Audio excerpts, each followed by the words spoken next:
It's a program having remarkable success in turning back a tide of despair, in providing new hope for teenagers and families in crisis. For years, we've been hearing how New Zealand has one of the highest youth suicide rates in the world. Now, the country that thousands of visitors say is a great place to bring up kids is actually rife with loneliness and despair. While in South Auckland, 14, 15 and 16-year-olds have discovered a new lease on life. The key to it has been a therapy involving storytelling. And as you're about to see, these stories are stories of survival. I tried hanging myself downstairs. Do you know why you did that? I felt like there was no reason for me being here. He's just 14 and he tried to end his life. He's one of nearly 2,000 young New Zealanders who last year made a significant attempt to take their lives. He was troubled and in trouble, kicked out of school, disconnected from his family.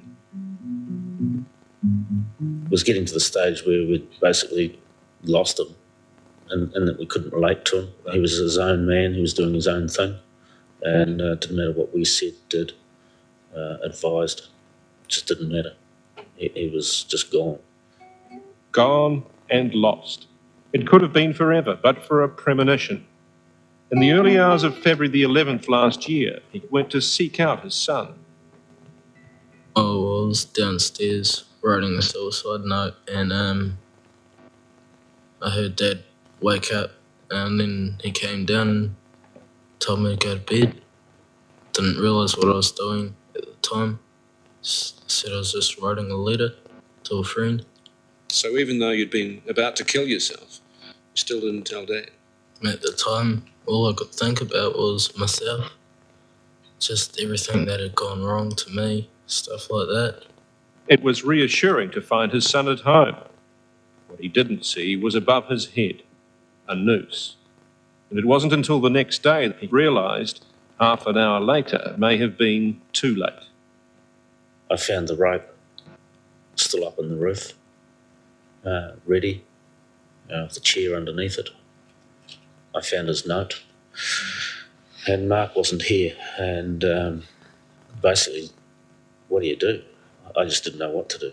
How did you feel when you discovered he tried to kill himself? It was pretty devastating. Yeah. It was just really It goes through your mind walking downstairs and seeing your son hanging there. It must be the worst thing that could ever happen to a parent. Just seeing that rope's the worst thing that's ever happened to me. They knew he was troubled, but felt helpless. He'd be coming home drunk from parties, and apart from putting bars around the place, you can't stop them. You've got to go to sleep. And you just wake up in the middle of the night to go to the toilet, and you walk past the room and you just go and check, it's not there, gone. After reading a suicide note, he went to the police. They found him paralytic and sent him to Middlemore Hospital. It changed his life. He ended up here at Campbell Lodge, where his nightmare found a fairy tale ending. The boy looked up into the wild fern. Is that where we came down through the wild ferns? And then you look back at the fox, and the fox was just nodding. Ron Phillips, therapist and author. He uses the ancient art of storytelling to help young people reclaim their lives. Do you think he had some good reasons in his life to hate? Yeah, probably. Many of these Auckland teenagers have tried to kill themselves. Already Ron's story has helped hundreds like them to find hope. Oh man, give me the staff. Wouldn't help you, boy. What do you mean it wouldn't help? I create pictures with words, and I take him on a non-threatening sort of journey. And it's a story of this boy that's making this journey through the land of confusion. I'm not angry, though. And the frogman looked right at him and said, stay stuck, kid. I've got time. It was like, whoa, I'm not angry, though. And as I paint these pictures, the kids start to see themselves. They start to identify with what's going on in the boy's life in this journey. And they can see their own issues. And when I discovered I could talk to arguably some of the most disturbed kids on the planet, I started saturating this material with just basic principles in healthy living. if we had have met Ron 6 months or 12 months before, I don't think we ever would have been in the position that we were in. It took a while, it's not an overnighter. But the definitely 2 sessions definitely made a difference.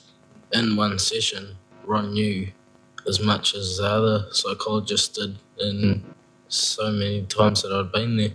Do you think the story had something to do with it? Yeah, I did. Do you think it saved your life? Yeah, I did.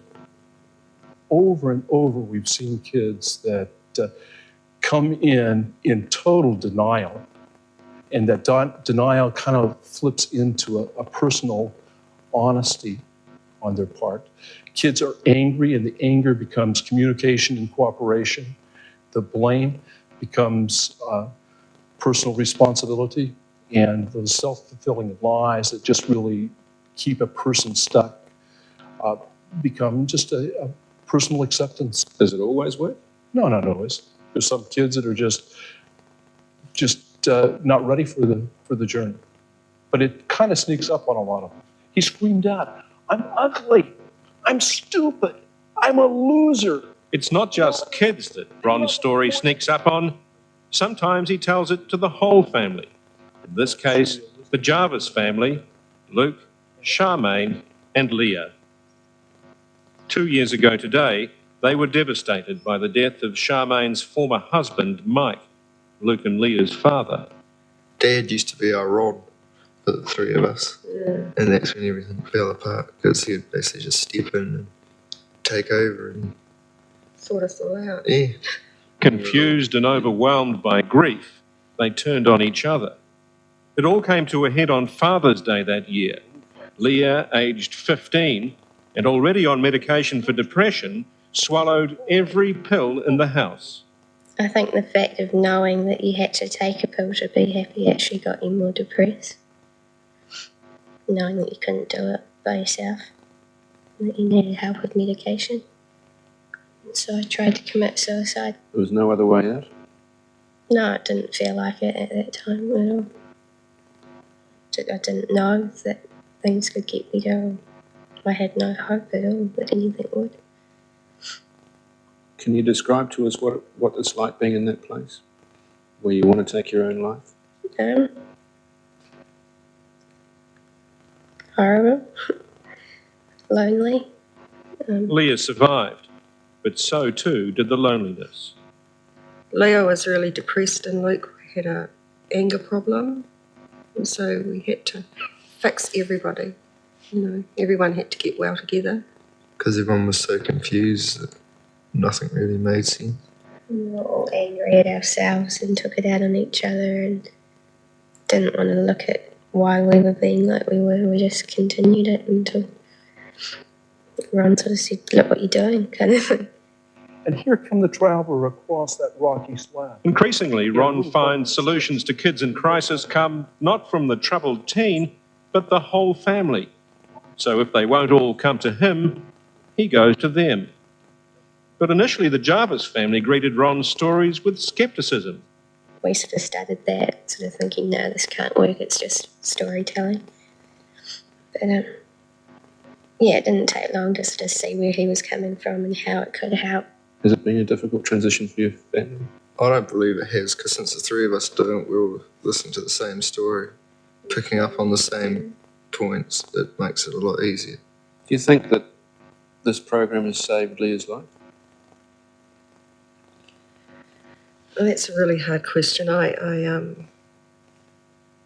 Yeah, I think I definitely would have tried again if I didn't start improving, and it's the program that's done it.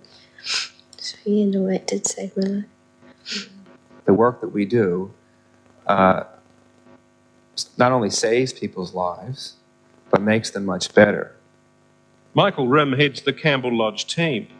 He says the key is working intensively with anyone who cares about the teenager who wants to die. So how do you get the parents, the families reconnected with the child, teenager who wants to kill themselves? Well, essentially, we point out how ridiculous it is that any young person would be capable of managing such a problem by themselves. And the numbers show it works.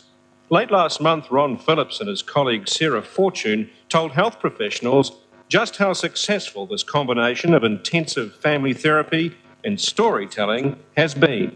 The message they're giving their colleagues behind closed doors here is that none of the 92 young people who've been through Campbell Lodge during the past 2 years has since tried to harm themselves. What's more, their parents say they're more cooperative and much, much happier. A young person who makes a gesture or an attempt to hurt themselves is at very, very high risk of doing it again within the next 6 months.